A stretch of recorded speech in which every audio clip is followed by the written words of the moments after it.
Hi everyone, welcome back to my channel, and if you're new, welcome. In this video, I wanted to talk about some of the sort of other mediumship work I do and I guess what my daily life sort of looks like. So, without getting super personal. So I just sort of wanted to explain sort of the different kinds of mediums and how, they differ.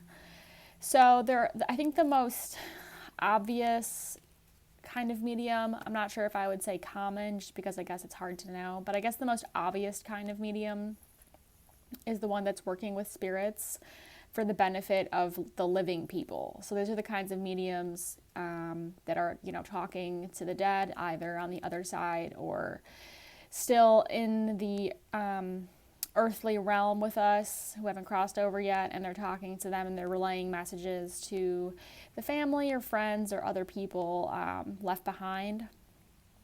So these kinds of mediums, I think, tend to be more famous, more sort of seen, and they are, what people sort of think of when they think of mediums.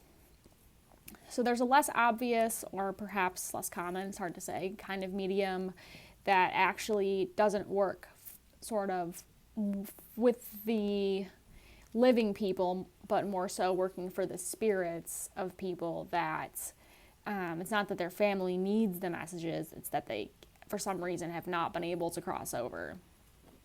So what happens after death is that sometimes the spirits don't realize that they've died. So they stick around, they miss the window of opportunity to cross over into the light. It can still be created, but they just might not realize that because if it's not something you thought about in life, you won't really necessarily think about it after death unless you cross over to the other side where you'd be reunited with all your different lifetimes and all the memories of those things, but they're not available to you right away if you're not crossing over and you're staying earthbound, so like a ghost. So what happens with me is that I, still work with people, but not with the intention of bringing through different spirits, but with the intention of sort of sending them away. So, but I also do other work on the side that, obviously is not paid, but I'm helping these spirits to cross over. So what'll happen, for instance, is that I'll wake up right before I wake up in the morning, I'll have a dream that I'm, a different person, like living a different life. And then sort of all the things that happened up until this moment, or sort of, or the summary of what happened up until this moment. I didn't realize I was dead. I finally realized I was dead. No one could hear me. They could sense me, etc. But I didn't know how to cross over. So these spirits become distraught. And then, so this is what they'll show me in my dream. So then I'll wake up and I'll feel like, oh my God, it's such a relief to be awake because I know that that's not my story. That's, someone else's story. But then the spirit is like right in the room. So then it's just a matter of, getting them to cross over because, they're typically coming to me for help. So it's this process of seeing what the reality's been like, up until now, that I feel as if I were them in the dream, and then waking up, having them still be there, and then giving them what they need to cross over. Sometimes what they need is acknowledgement, a reassurance that they're not going to go to hell, or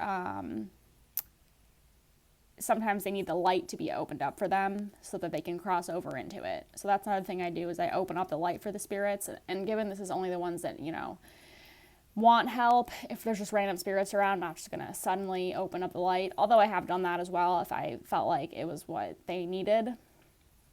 So that's sort of how you can you can send them into the light, so that they're not just, sort of aimlessly wandering the earth for the rest of eternity. So when people ask, is hell real? I'm like, depends what you mean.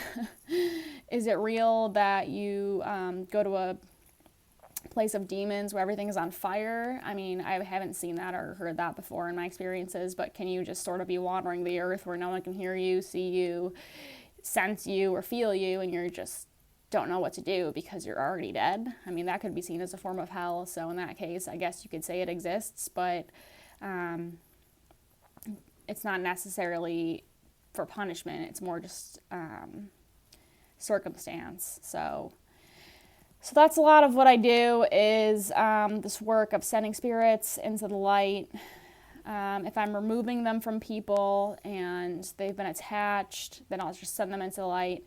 Sometimes they'll come to me and ask for help going into the light, and then other times for spirits that have no intention of going into the light, that are, actively harming the living, I'll create a portal and just send them somewhere else.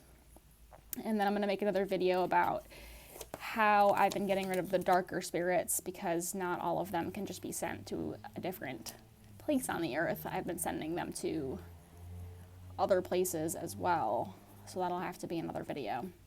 But yep, so that's wanted to give you a little lowdown of sort of what my life looks like in a sense, and the different kinds of mediums. So yeah, I guess you never really know what someone else is going through. They could seem perfectly normal or what have you. So yep, just wanted to share. Feel free to leave any comments below. I do always read them, and I'll see you next time. Bye.